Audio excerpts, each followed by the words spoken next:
This video shows how to use the test instance of Canvas to check the last date of activity for a student who is not currently enrolled in a Canvas course. To get to the test instance, I insert the word .test into the URL for our Canvas instance.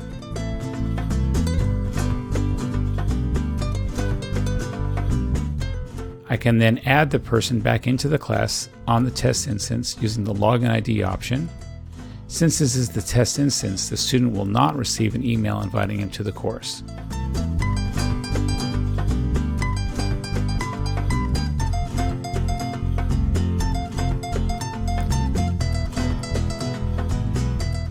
Once the student is added back into the test instance, I can select the student's Adkins menu and then choose the option for User Details, and then select Access Report so I can get the date that the student most recently participated in one of the Canvas activities in the course.